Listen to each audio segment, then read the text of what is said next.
their riches. Yes, Lord. And the folk came to them, Ananias and them, telling them lies. Talking about, if you do this, the Lord say he gonna do. That's why I'm not a fan of let's make a deal with God. All right. We don't serve a let's make a deal, God. If you come down and put it in my hand, $100. The Lord says 10 of y'all can do it. The Lord says 10 of y'all can do it. Why y'all looking at me like that? If it was somebody from out of town, y'all would be going in your pocketbook. But that's why I'm not a fan of that, because we don't serve a let's make a deal God. Amen. And if you read that in your spare time, Jeremiah came to him later, and he said, no, sir, it's not going to be 2 years. See, they came to him saying, if y'all do this and that, the Lord said you'll be out of your situation in 2 years. And Jeremiah said, no. It's not going to be 2 years, but it's going to be 70 years. Ooh. Now, you're already crying and you're already going through. And here this man comes telling you it's not going to be 2 years, but it's going to be 70 years. Amen. But then the kicker is, he says, why are you going through? Why are you going through? He says, plant you some gardens, marry you some sons and daughters. He says, have you some children. And he says, in the place where they have wronged you, I want you to pray for them that did you wrong. He said, because I want to see you prosper in that place. And your enemies need to see you. Let them know that what you did to me didn't kill me. That what you did to me didn't destroy me. I'm still able. Amen. And so in essence what he says is keep on living. Keep on living. They talked about me. Why you didn't where were you? Why weren't you in service?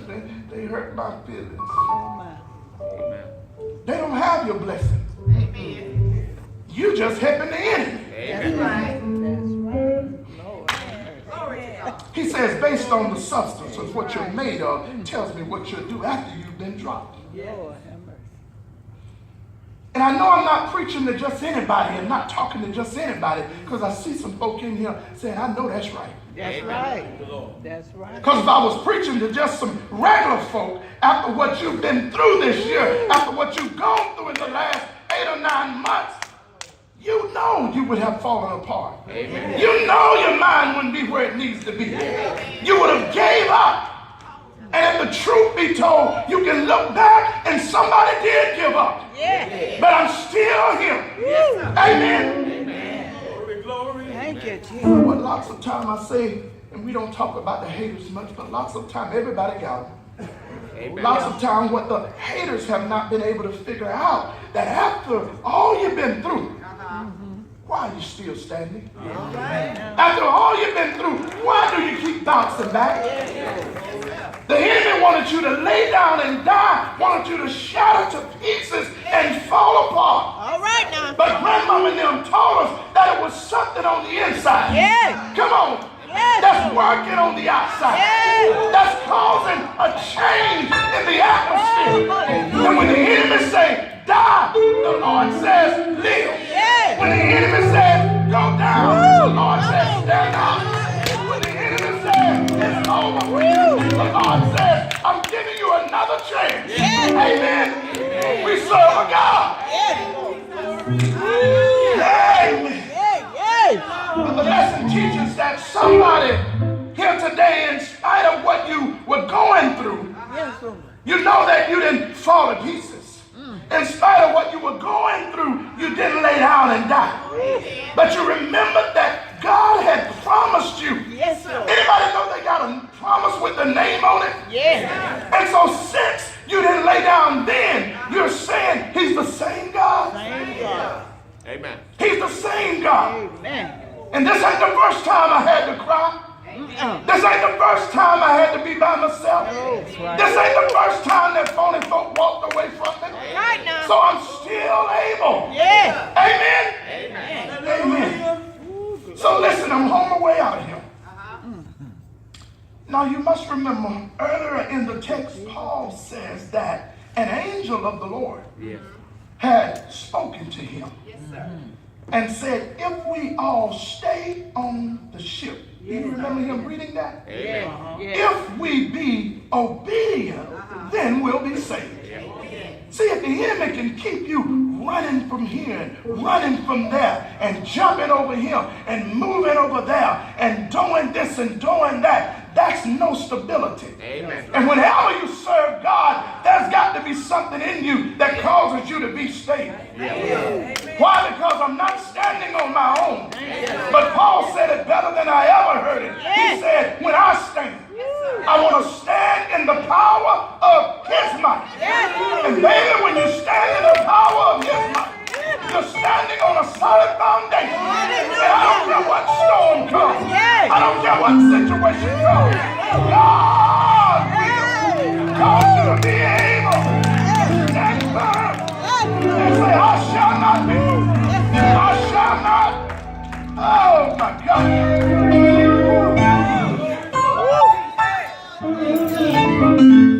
We're shouting too much to be falling, carrying on the way we're doing. The young generation, they're looking for a sign that says God still has a people. The preacher said that when he first got to the church, the children would come up to him and they would laugh with him and talk with him and, hey, Pastor, how you doing? He said all of a sudden, 2 or 3 months down the road, he would go to say something to the children. They'd go another route. And he said he couldn't figure this thing out. And finally, one of the old mothers told him, said, your folks talking about you. As soon as you leave out the church, you get in the car with the children, he got up there with all that carrying on and going on, and that big old head. Did you see the shoes he had on? Oh, and did you see his wife? Oh my God. Lord have mercy. And our children are listening to this. See, that's a trick of the enemy. Yes. And the Bible lets me know that it's the little, small things that cause the vine to be spoiled. That cause you to not be connected. And so we got to get our minds made up that every day I'm going to work on me. Every day I'm going to work to be a living witness to a dying world. Amen. Clap your hands and give God some praise. Come on, drop but not destroy. Glory.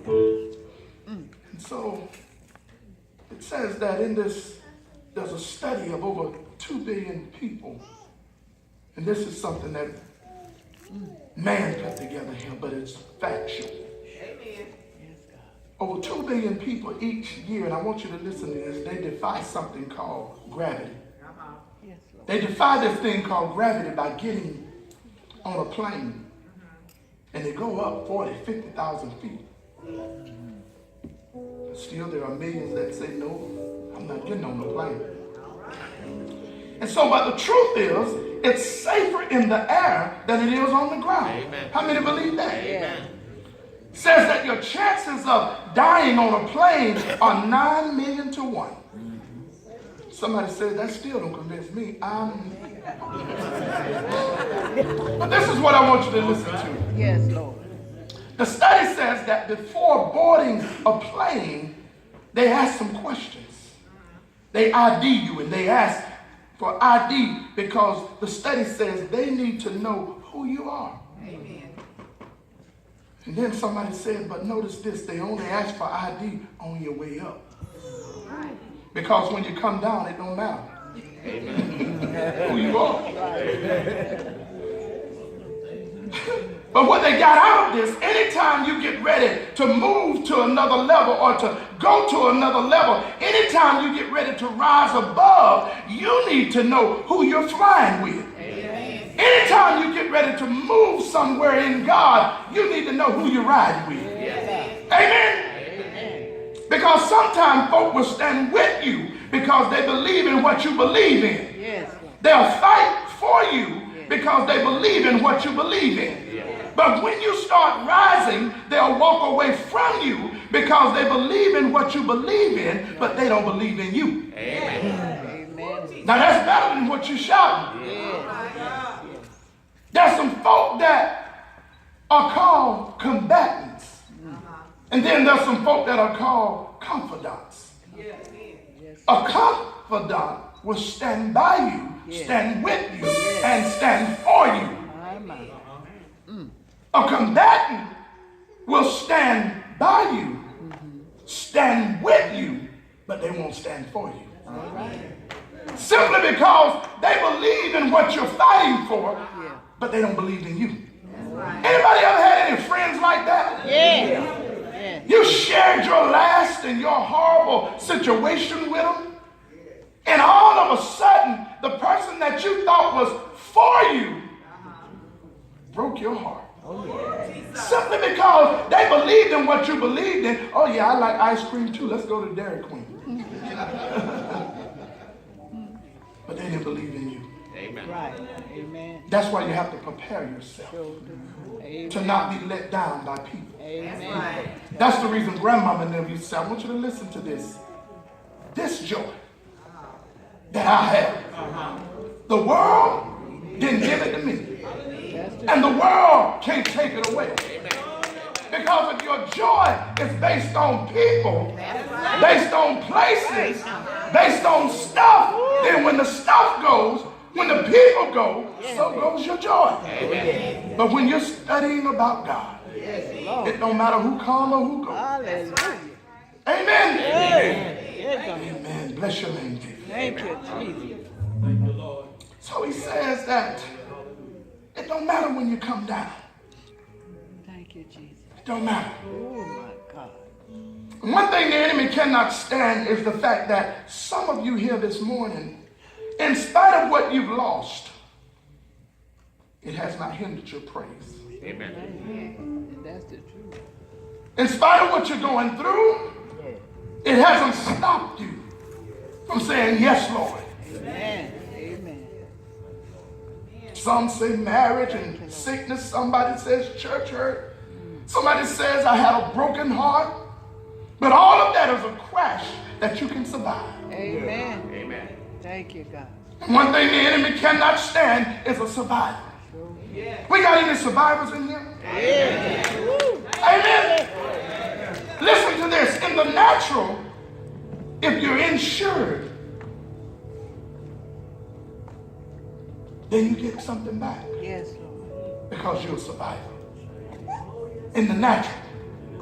So how much more after a spiritual crash, if you fight your way through, if you battle and say, I still believe, Yes. if you say, still I rise, how much more do you think God will bless your life? Yes, Lord. Because somewhere along the way, he's given somebody double for their trouble. Amen. Somebody has a testimony that I was sick and God raised me up and now I'm stronger than I was when I went down.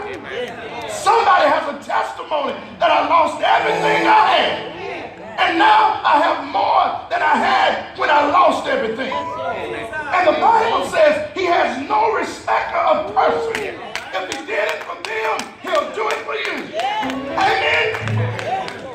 And so now Paul here is on his way to testify as a defense, and he is placed on a